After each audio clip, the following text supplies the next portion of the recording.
చూడండి అమ్మా, మీరు కట్టించబోయే క్యాన్సర్ ఆసుపత్రికి మేమందరం కలిసి 5 ఎకరాల భూమిని ఇచ్చాండాం. ఇదిగోనమ్మా దాని తాలూకు దస్తావేజులు. అయ్యో ఇదంతా మీరు ఎందుకండి? తీసుకోండి అమ్మా. చాలా చాలా థ్యాంక్స్ అండి.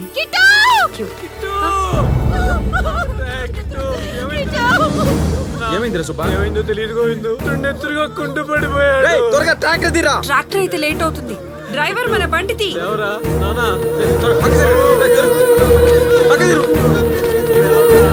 త్వరగా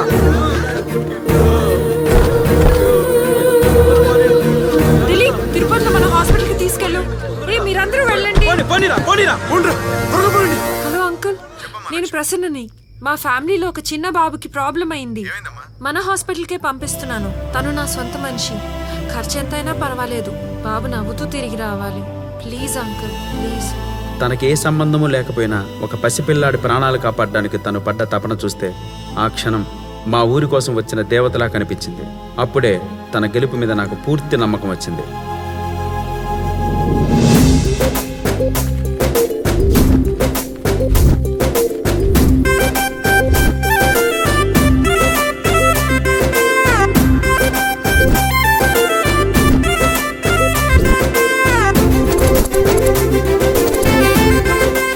అప్పుడు మా ఊరంతా ఏకమై అన్ని ఓట్లు తనకే వేసి మా ప్రసన్న లక్ష్మిని భారీ మెజారిటీతో గెలిపించుకున్నాం.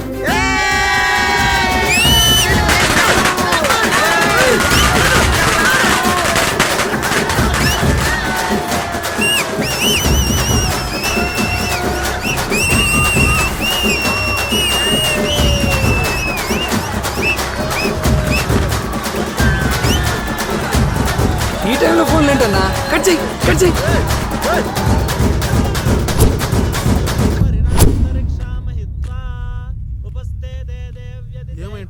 ఛీ, ఈ లైన్లు కలవట్లేదు.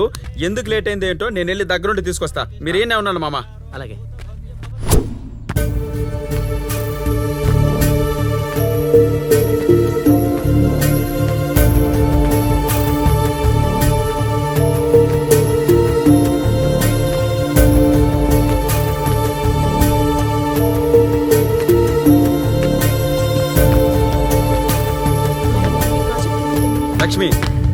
లక్ష్మి, హే రా గోవిందు. లక్ష్మి, ఏంటి ఇక్కడ కూర్చున్నావు?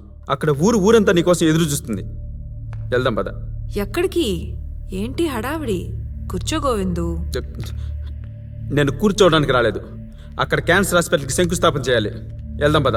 చేద్దాంలే, అంత తొందరే ఉంది. అదేంటి లక్ష్మి, నువ్వు ఎమ్మెల్యే అవగానే చేస్తానన్న మొట్టమొదటి పని అదేగా. మరి ఇప్పుడేంటి ఇలా మాట్లాడుతున్నావు? అరే గోవిందు, అది ఎలక్షన్ ప్రచారం. అక్కడిచ్చే వాగ్దానాలన్నీ డిలీట్ చెయ్యాలి.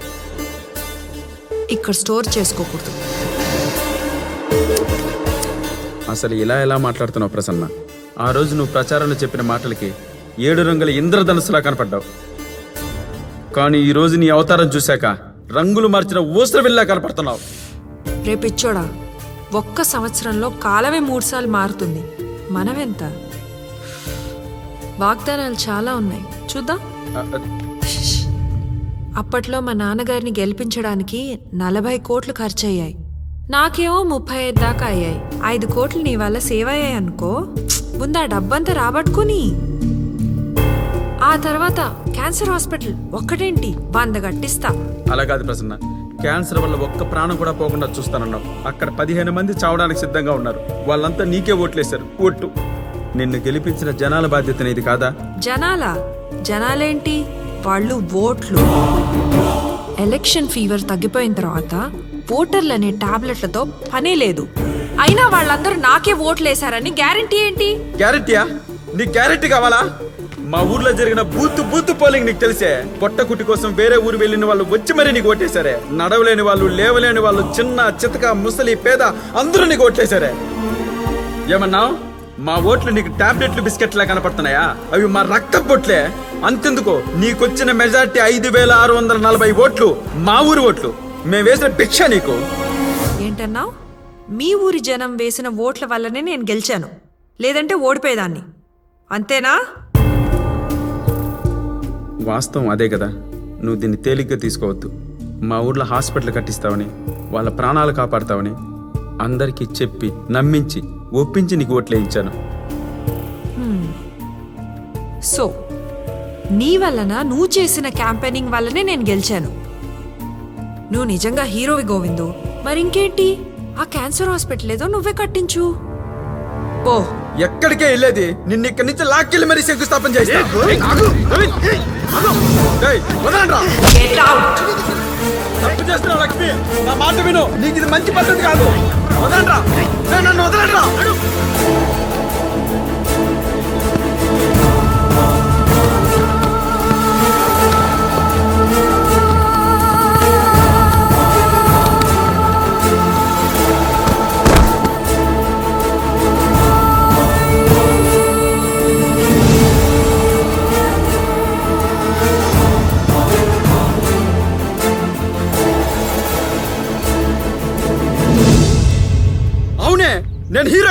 నేను హీరోనే. నా ఊరి జనాల ప్రాణాలు నేనే కాపాడుకుంటా. ఒక్కటి గుర్తుపెట్టుకో, మనిషికి పట్టిన క్యాన్సర్ మందులతో నయమవుద్దే. నీలాంటి నీచ రాజకీయ నాయకులు ఈ సమాజానికి పట్టిన నిజమైన క్యాన్సరే. జై, మీరు చేస్తున్న పాపాలు ఈ ప్రజల నిస్సహాయంతో క్షమిస్తారేమో, కానీ భగవంతుడు అంటూ ఒకడు ఉన్నాడు. క్షమించడు, అనుభవిస్తారు.